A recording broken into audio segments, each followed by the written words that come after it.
ನಾನು ಹೇಳಿದ್ರೆ ಇಂಡಿಯಾಗೆ ನಂಬರ್ 2 ಹೀರೋ ಮಾಡೇ ಮಾಡ್ತೀನಿ ಸರ್. ಯಾರು ಚಾಲೆಂಜ್ ಮಾಡ್ಕೊಳ್ಳಿ ಸರ್. Who stopped you? ನಿಮ್ಮನ್ನ ತಡೆದಿರುವವರು ಯಾರು? 5 ಪಿಕ್ಚರ್ ಆಫರ್ ಬಂದು ಹೋಯ್ತು, 2 ತೆಲುಗು, 3 ಕನ್ನಡ. ನನ್ನ ಮಗನಿಗೆ ಇದು ಯಾವ್ದೋ flash back rebel star Ambareesh ಹಳೇದು ಅಕ್ಕಿಲ್ಲ ಬೆಳೆ ಇಲ್ಲ ಚಕ್ರವ್ಯೂಹ ಕತೆ ಇದಂಗಿದೆಯಲ್ಲ ಪೇ. ನಮ್ಮ ತಂದೆಗೆ ಓದಿಸ್ಬೇಕು ಅಂತ, ನನಗೆ ಅವನು ಹೀರೋ ಮಾಡ್ಬೇಕಂತ. ಇವಾಗ ಅವನು ಇನ್ನೂ 3 ವರ್ಷ ಕಾಯಬೇಕು, ಯಾಕಂದ್ರೆ ಈಗ first year degree, second year degree, third year degree. ಆ 3 ವರ್ಷ ಆದಮೇಲೆ ಬಿಡಬೇಕು. ನಾನು ಅನುಪಮ್ ಖೇರ್ದು ಆ್ಯಕ್ಟಿಂಗ್ ಇದಕ್ಕೆ ಬಾಂಬೆಗೆ ಅವನಿಗೆ ಟ್ರೈನಿಂಗ್ ಹಾಕಿ ಫಸ್ಟು ಹಿಂದಿ ಮೂವಿಗೆ ಫಸ್ಟ್ ಬಿಡಬೇಕಂತ ಇದೆ ಸರ್. ಆಮೇಲೆ ತೆಲುಗು, ಆಮೇಲೆ ಕನ್ನಡ ಎಲ್ಲ ಆ ಥರ. Why I don't understand. ಆದರೆ ಒಂದು ಸ್ಟಾರ್ಟಿಂಗೇ ನನಗೆ ಬಾಂಬೆಲಿ ಪ್ರೊಡ್ಯೂಸರ್ ಇದ್ದಾರೆ ಸರ್, ಅಂದರೆ ತುಂಬ ಹೈ ಎಂಡ್ ಪ್ರೊಡ್ಯೂಸರು. ನನಗೆ ಆಲ್ರೆಡಿ ನನ್ನ ಮಗನ ಮೇಲೆ ಇನ್ವೆಸ್ಟ್ ಮಾಡೋಕ್ಕೆ ರೆಡಿ ಇದ್ದಾರೆ. ಏನು ಅರ್ಥವೇ ಆಗ್ತಿಲ್ವೇ ಈ ಕೇಸು?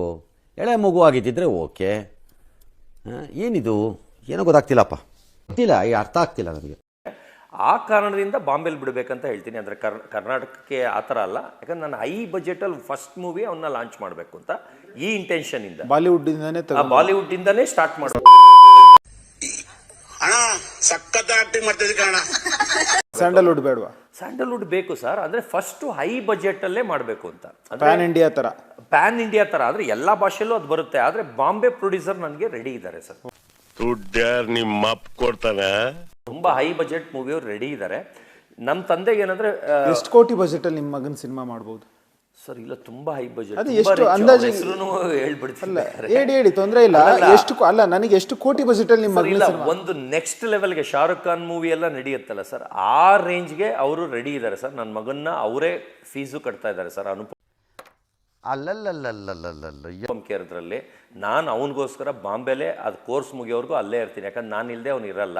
ಅದರಿಂದ ನಾನು ಇಲ್ಲೆಲ್ಲ ವ್ಯವಹಾರಗಳನ್ನ ಬಿಟ್ಟು ಅವ್ನು ಯಾವಾಗ ಡಿಗ್ರಿ ಕಂಪ್ಲೀಟ್ ಆಗುತ್ತೆ ಅವಾಗ ಹೋಗ್ಬಿಟ್ಟು 6 ತಿಂಗಳೋ 8 ತಿಂಗಳೋ ಕೋರ್ಸ್ ಅದು ಅಲ್ಲೇ ಇದ್ಬಿಟ್ಟು ಬಾಂಬೆಲೇ ಇದ್ಬಿಟ್ಟು ಅವನು ಅಲ್ಲೇ ಲಾಂಚ್ ಮಾಡಿಬಿಟ್ಟು ಬಿಡ್ತೀನಿ ಸರ್. ನಾನು ಏನಂದರೆ ಏನು ಮಾಡಿದ್ರು ಸರ್, ವರ್ಲ್ಡ್ ನ್ಯೂಸ್ ಮಾಡ್ತೀನಿ. ನಿಮಗೆ ಗೊತ್ತಿರೋ ವಿಷಯನೇ. ಯಾಕಂದರೆ ಅದ್ಭುತವಾದ ಕ್ಷಣಕ್ಕೆ ಭಾರತವೇ ಸಾಕ್ಷಿಯಾಗಿದೆ. ಇವಾಗ ಬಿಗ್ ಬಾಸ್ ಅವರು ಅಷ್ಟು ಜನನೂ ಆಚೆ ಬಂದ ಮೇಲೆ ಸರ್, ಸೀಸನ್ 1 ಇಂದ 12ವರೆಗೂ ಎಷ್ಟು ಜನ ಇದ್ರು, ಸೋತವರು ಗೆದ್ದವರು, ಅಷ್ಟು ಜನಕ್ಕೂ ಕರೆದು ಒಂದು ಪಾರ್ಟಿ ಕೊಡಿಸ್ತಾ ಇದ್ದೆ ಸರ್, ತುಂಬ ಗ್ರ್ಯಾಂಡಾಗಿ.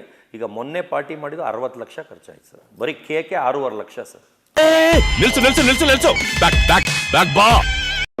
ಸರ್ ಅವನದಂತೂ ನನ್ನ ಗಿಲ್ಲಿ ಬಗ್ಗೆ ನಾನು ಹೇಳೋದು ಇಲ್ಲಿ ಬರೀ ಚೂರು ಒಳ್ಳೇದು ತೋರಿಸ್ತಾ ಇದ್ದಾರೆ ಸರ್. ಆದರೆ ತುಂಬ ಕೆಟ್ಟವನು ಸರ್. ಅಷ್ಟು ಕೆಟ್ಟ ಹುಡುಗನ್ನ ನಾನು ಲೈಫಲ್ಲೇ ನೋಡಿಲ್ಲ ಸರ್. ಆಮೇಲೆ ಇರಿಟೇಷನ್ ಕ್ಯಾರೆಕ್ಟರ್ ಅಂದರೆ ಸರ್, ಯಾರು ಕಟ್ಕೊಂಡವರು ಬದುಕಕ್ಕಾಗಲ್ಲ ಸರ್ ಅವನ ಜೊತೆ. ಅಷ್ಟು ಇರಿಟೇಷನ್ ಮಾಡ್ತಾನೆ. ಆದ್ರೂ ಕೂಡ ಜನ ಆತನನ್ನೇ ಇಷ್ಟಪಡ್ತಾರೆ ಅಂದರೆ ತೋರಿಸ್ತಿರೋದು ಇಷ್ಟಿಷ್ಟೇ ಅಲ್ವಾ ಸರ್. ಶೂಟ್ ಮಾಡಿ ಸಾಯಿಸ್ಬಿಡ್ತೀನಿ. ಇರಿಟೇಷನ್ ಕಣ್ರಿ, ಕಳ್ಸಿ. ನೀವು ಕಾಮಿಡಿ ಈಗ ಒಳ್ಳೇದು ಮಾತಾಡಿರ್ತೀನಿ, ಅಷ್ಟು ಮಾತ್ರ ತೋರಿಸಿ ನಾನು ಒಳ್ಳೆಯವನಾಗ್ತೀನಿ. ನಾನು ಇವಾಗ ನೀವು ಏನಾದ್ರು ಟೆಂಪ್ಟ್ ಮಾಡ್ತೀರಾ, ಸಿಟ್ಟು ಬರೆಸ್ತೀರಾ, ನಾನು ರ್ಯಾಶ್ ಆಗಿ ಮಾತಾಡ್ತೀನಿ. ನೀವು ರ್ಯಾಶ್ ಆಗಿರೋದು ತೋರಿಸಿದ್ರೆ ಅವ್ನು ವಿಲನ್ ಆಗೇ ನೋಡ್ತಾರೆ. ಆ ಥರ ಅವ್ನು ಏನ್ರಿ ಅದು ಮಾತಾಡೋದು? ಏನು ಮಾತಾಡ್ತಾರ್ರಿ? ಯಾವನ್ರಿ ಅವನು? ನಮಗೆ ಸ್ವಾಭಿಮಾನ ಪೋರ್ಟ್ರೇಟ್ ಆಗಿಬಿಟ್ಟಿದೆ.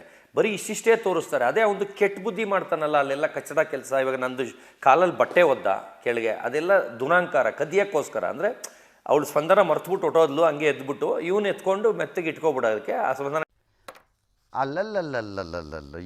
ಆಮೇಲೆ ಅಶ್ವಿನಿ ಗೌಡ ಅವರು ಏನೇ ಜಗಳ ಆಡ್ಬೋದು, ಅದು ಇವನು ಇರಿಟೇಷನ್ ಮಾಡಿರೋದಕ್ಕೆ ಹಂಗೆ ಅವ್ರಿಗೆ ಆಗ್ತಾ ಇರೋದೇ ಹೊರ್ತು ಇವನು ಹಂಗೆ ಮಾಡೋದು ಸರ್, ಜಗಳ ಆಗಂಗೆ ಮಾಡೋದು, ಅವ್ರನ್ನ ಕೆಟ್ಟವ್ರು ಮಾಡಿಸೋದು. ಆದರೆ ಅವರೂ ಒಳ್ಳೆಯವರು ಸರ್, ಅಶ್ವಿನಿ ಗೌಡ ಅವರೂ ಒಳ್ಳೆಯವರು sir. A few moments later. ಅಷ್ಟೇ. ಮಧ್ಯಾಹ್ನ ತಕ್ಷಣ ಗುಡುಗು ಮುಂಚೆ ಬರ್ತಿದ್ದೆ ಸಟ್ ಪಟ್